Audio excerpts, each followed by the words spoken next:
If you are in the New York metropolitan area, chances are you've heard my voice on the subways telling you, the next, downtown, number 3 train. 2 Dulux Avenue will arrive in 3 minutes. I recorded about 1,000 different recordings, starting with first, second, third, working all the way up toward, I believe, 233rd was the last one in that series. But you would do things like uptown, downtown, northbound, southbound, Brooklyn bound. You'd have to cover all the different possibilities with those recordings. Then when I was finished with it, they then put that into a larger system, into a computer system, which now plays in the various subway stations. My name is Bernie Wageblast. I'm a transportation communicator. That involves being a newsletter editor, doing transportation voiceover work, and also one day a week being a traffic reporter on the radio. Testing 1, 2, 3, 4. When I'm making a recording, usually the first part is getting the script from whoever I'm doing the recording for.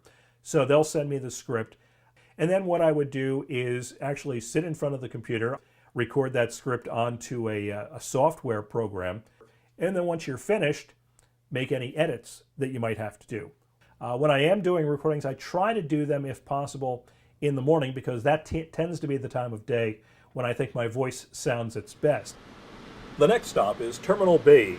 Airlines serving Terminal B are Air India, Alaska, Avianca, British Airways, Delta, El Al, Icelandair, Jet Airways, Lufthansa, Open Skies, Porter, SAS, Swiss, TAP Portugal, and I don't like the way Delta sounded on that, so.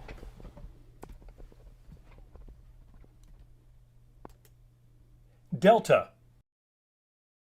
I try not to overextend my voice. So for instance, if I'm going to a sporting event, I'd rather applaud than scream out either good news or bad news at the game, because you don't want to end up coming home with a hoarse voice and not being able to use your voice. I've been with my family at the airport, and we've had to take the air train from the parking lot to the terminals, and they'll find it a little odd to hear Dad's voice coming out over the speakers. Welcome to John F. Kennedy International Airport, where America greets the world.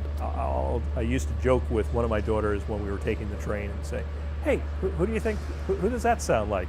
It just would embarrass them terribly when I was doing that. For your protection, JFK is operating at a very high level of security. You'll see law enforcement officers and security personnel throughout the terminals. They are there to protect you. Please follow all directions you receive from them. It will take longer to clear security and check in for your flight. Curbside check